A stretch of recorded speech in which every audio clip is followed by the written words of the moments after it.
Hello everyone, welcome back to my channel. I'm here with some more articles for us today. Today we'll be learning about Arminianism, Arminianism. Okay, this is him. So let's begin. Everybody want to know? So here y'all go. Arminianism is a movement of Protestants initiated in the early 17th century based on the theological ideas of the Dutch Reformed theologians Jacobus Arminius and his historical supporters known as Remonstrants. Dutch Arminianism was originally archived in the Remonstrants 1610, a theological statement submitted to the States General of the Netherlands. This expressed an attempt to moderate the doctrines of Calvinism related to its interpretation of predestination. Classical Arminianism, to which Arminius is the main contributor, and Wesleyan Arminianism, to which John Wesley is the main contributor, are the two main schools of thought. Central Arminian beliefs are that God's pouring grace, which prepares regeneration, is universal, and that His grace, allowing regeneration and ongoing sanctification, is irresistible. Many Christian denominations have been influenced by the Arminian views, notable the Baptists in the 17th century, the Methodists in the 18th century, and the Pentecostals in the 20th century. History. Arminian beliefs. Arminians did not begin with him. Before the Reformation, groups like the Radicals similarly affirmed individual freedom over any predetermined predestinations. 2. Anabaptist theologians Balthasar Hermann or promoted much the same view as Arminius nearly a century before him. The sociological doctrines of Arminianism and Anabaptism are roughly equivalent. In particular, Mennonites have been historically Arminian whether they distinctly espouse the Arminian viewpoint or not, and rejected Calvinism so wholeheartedly. Anabaptist theology seems to have influenced Jacob Arminius. At least he was sympathetic to the Anabaptist point of view, and Anabaptists were commonly in attendance on his preaching. Similarly, Arminius mentioned Danish Lutherans, theologian Niels Hemmingsen, as holding the basic view of soteriology. He held and he may have been influenced by Hemmingsen. Another key figure, Sebastian Castello, 1515 through 1563, who opposed Calvin's views on predestination and religious intolerance, is known to have influenced both the Mennonites and certain theologians within Arminian circle. Early critics of Arminians even cited Castello as a primary inspiration behind the Arminian movement. Okay. Emergence of Arminianism. Jacob Arminius, 1560 through 1609, was a Dutch pastor and theologian. He was taught by Theodore Beza, Calvin's hand-picked successor, but after examination of the scriptures, he rejected his teacher's theology that it is God who unconditionally elects some for salvation. Instead, Arminius proposed that the election of God was of believers, thereby making it conditional on faith. Arminius' views were challenged by the Dutch Calvinism, especially Franciscus Gomarus. In the Declaration of the Sentiments, Arminius presented his theology to magistrates of the States General of the Netherlands and the Hague. After his death, Arminius' followers continued to advance his theological vision, crafting the 5 Articles of the Remonstration, 1610, in which they expressed their points of divergence from the stricter Calvinism of the Belgic Confession. This is how Arminius' followers was called Remonstrants, and following a counter-remonstrance in 1611. Gomarus' followers was called counter-remonstrants.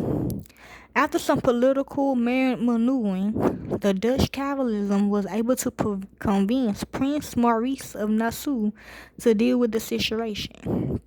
Maurice would systematically remove Armenian magistrates from office and called a national synod at Dachshund. The synod of Dort was open primarily to Dutch Calvinism, 102 people, while the Armenians was excluded, 13 people banned from voting.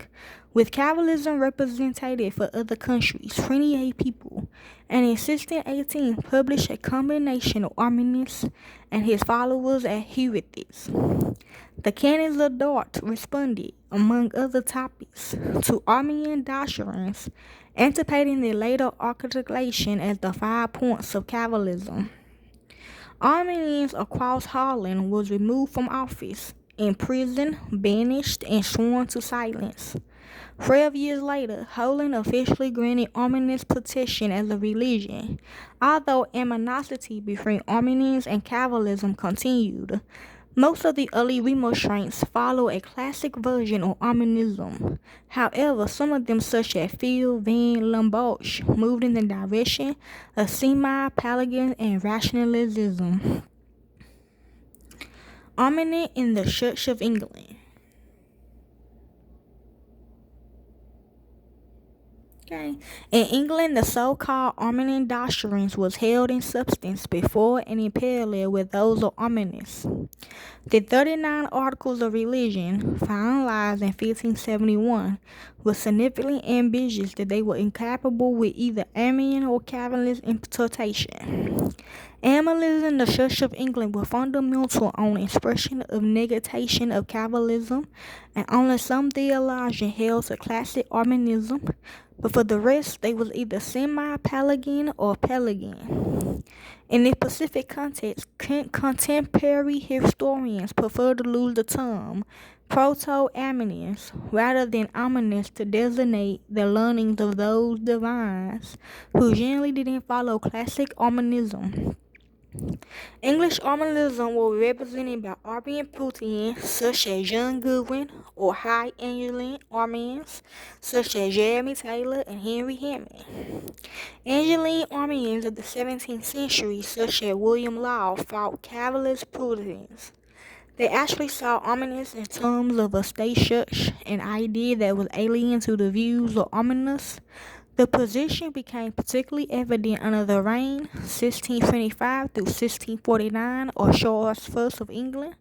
Following the English Civil War 1642 through 1651, Charles II of England, who tolerated the Presbyterians, reinstituted Arminians' vote in the Church of England. It was dominant that there after the Restoration, 1660, for some 50 years. Baptists. The Baptist tradition emerged from English Puritanism in the 17th century England. The first Baptists, later called General Baptists because of their confession of general atonement, were Puritans who shared similarities with Arminianism. The Baptist tradition originated with Puritan leaders such as Thomas Hoover, who expelled John Smith from the Puritan group exile in continental Europe, and returned their congregation to England in the city of London in 1612. Later, General Baptist ministers such as John Griffith, Henry Denny, Samuel Loveday, and Thomas Graham represented and defended a classical Arminian sorority that reflected the teachings of Jacob's Ornaments. The Baptists inculcated their Arminian views in 2 confessions of faith. The Standard Confession, originally edition 1660. In the 1630s, the particular Baptists emerged, diverging from the Arminian doctrine and embracing the strong Calvinism of the Presbyterians and Congregationalists. Their robust Calvinism was popularized in the First London Confession of Faith in 1644 and the Second London Confession of Faith in 1689. The First London Confession of 1689 was later modified by Calvinist Baptists in America and resulted in the Philadelphia Confession of Faith, published in 1742, whereas the Standard Confession of 1660 was used by Arminian Baptists in America, who later came to be known as Free Will Baptists.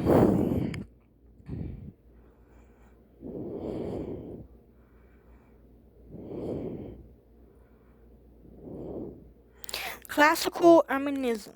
Classical Arminianism is a Protestant theological view that asserts God's sovereign grace for regeneration is universal, that the grace allowing regeneration and ongoing sanctification is irresistible. This theological system was presented by Jacob Arminius and maintained by some of the remonstrants, such as Simon Ichabus and Hugo Grotius. Arminian theology incorporates the language and framework of covenant theology. Its core teachings are summarized in the 5 articles of remonstrance, reflecting Arminius' view with some sections directly from the Declaration of Sentiments. Some theologians have referred to this system as classical Arminianism. Others prefer Reformation Arminianism or Reform Arminianism, as Arminianism upheld the principles of Reformation, such as sola fide and sola gratia.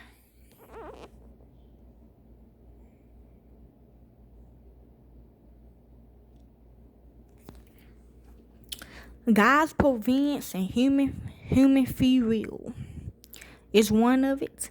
So all this about free will, y'all. Okay?